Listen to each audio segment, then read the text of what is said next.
नमस्कार. अस्सल मराठी किचनमध्ये तुमचं स्वागत आहे. तर तुम्ही बघू शकता झटपट अशी आपली लेमन भेळ तयार झालेली आहे. खायला खूप छान लागते आणि करायला सुद्धा अगदी सोपे आहे आणि अगदी कमी सामानामध्ये तयार होते. तुम्हाला काहीतरी साधं खायचं असेल तर तुम्ही अशा प्रकारे तुम्ही हे लेमन भेळ बनवून खाऊ शकता किंवा लहान मुलांना तर हे खूप आवडते किंवा तुम्ही प्रवासात सुद्धा अशा प्रकारे नेऊ शकता.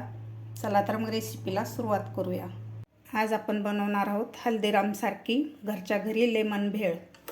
तर त्यासाठी मी इथं 100 ग्रॅम मुरमुरे घेतलेले आहेत. मुरमुरे मी चाळून घेतलेले आहेत. यामध्ये कचरा बारीक पावडर राहू शकते, त्यामुळे आपल्याला चाळूनच वापरायचे आहेत. स्वच्छ चाळून घेतलेले आहेत. 100 ग्रॅम मुरमुऱ्याला मी 100 ग्रॅम शेव घेतलेली आहे. नायलॉन अशी बारीक शेव घेतलेली आहे. इथं 50 ग्रॅम फुटाण्याच्या डाळ्या घेतलेल्या आहेत.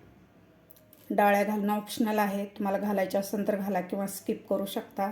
10 ते 12 कढीपत्त्याची पानं, पाव चमचा हिंग, चवीपुरतं मीठ, अर्धा चमचा हळद आणि इथं पाव चमचाला बी कमी सायट्रिक ॲसिड घेतलेलं आहे, म्हणजेच लिंबू सत्व. मी हे खलबत्त्यामध्ये एकदम बारीक पावडर करून घेतलेले आहे, म्हणजे मग व्यवस्थित मिक्स होतं. हे सायट्रिक ॲसिड खूप आंबट राहतं, त्यामुळे आपल्याला एकदम कमी घालायचं आहे. आणि भेळ बनवण्यासाठी आपल्याला लागणार आहे तेल. आता हे मुरमुरेसुद्धा आपल्याला गरम करून घ्यायची गरज नाही आहे. एकदम असे कुरकुरीत मुरमुरे आहेत. तुम्ही आवाज ऐकू शकता. तुमचे जर मुरमुरे थोडेसे नरम पडले असतील तर तुम्ही थोडेसे गरम करून घेऊ शकता अगोदरच. 3 ते 4 मिनिट गरम करून घेतल्यानंतर असे कुरकुरीत होतात मुरमुरे. आता लगेचच आपण भेळ करायला घेऊया. इथे एक मोठी कढई घेतलेली आहे. यामध्ये घालायचं आपल्याला 2 ते 3 चमचे तेल. तेल आपल्याला व्यवस्थित गरम करून घ्यायचं आहे. आता यामध्ये घालायचे आपल्याला फुटाण्याच्या डाळ्या. आता आपल्याला हे डाळ्या जास्त लाल नाही करायच्या, थोडासा गोल्डन कलर होऊ द्यायचा आहे. साधारण 2 मिनिट आपल्याला हे डाळ्या तळून घ्यायच्या आहेत.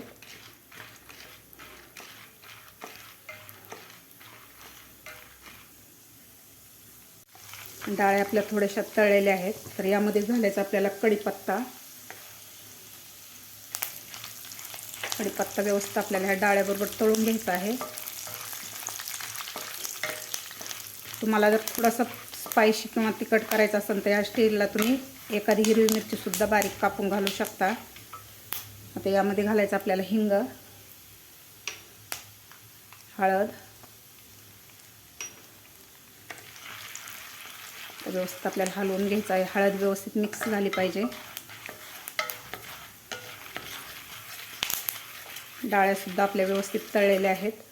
आता यामध्ये घालायचे आहेत आपल्याला हे मुरमुरे. आता मुरमुरे आपल्याला व्यवस्थित मिक्स करून घ्यायचे आहेत खालच्या मसाल्यामध्ये. कढई आपल्याला थोडीशी मोठ्या साईजचीच घ्यायची म्हणजे व्यवस्थित हलवता येतं आपल्याला. यामध्ये तुम्हाला आवडत असेल तर तुम्ही शेंगदाणेसुद्धा घालू शकता, पण लेमन भेळ एकदम साधी असते त्यामुळे मी घातलेले नाहीत. व्यवस्थित मिक्स करून घेतलेला आहे. आता आपल्याला गॅस बंद करायचा आहे. आता यामध्ये घालायचं आपल्याला चवीपुरतं मीठ आणि सायट्रिक ॲसिड घालायचे आपल्याला. गॅस बंद करून घेतलेला आहे. आता व्यवस्थित आपल्याला मीठ आणि लिंबू सत्व व्यवस्थित मिक्स करायचं आहे. सगळ्या मुरमुऱ्याला मीठ आणि लिंबू सत्व लागलं पाहिजे.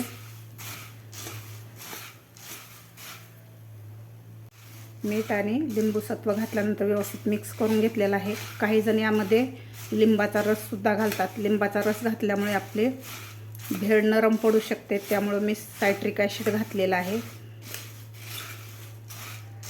आता यामध्ये घालायचे आपल्याला शेव.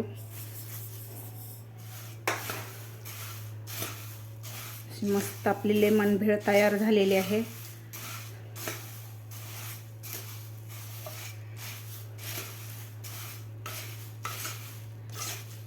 मस्त आपली चटपटीत अशी लेमन भेळ तयार झालेली आहे. खायला खूप छान लागते आणि करायला सुद्धा फार सोपे आहे. अगदी कमी सामानामध्ये तयार होते. तुम्ही सुद्धा अशा प्रकारे नक्की करून बघा. तुम्हाला माझी आजची ही रेसिपी आवडली असेल तर एक लाईक नक्की करा. माझ्या चॅनलला अजून सबस्क्राईब केलं नसेल तर नक्की सबस्क्राईब करा. भेटूया अशाच एका छानशा रेसिपीसोबत. तोपर्यंत मस्त खा आणि स्वस्त रहा.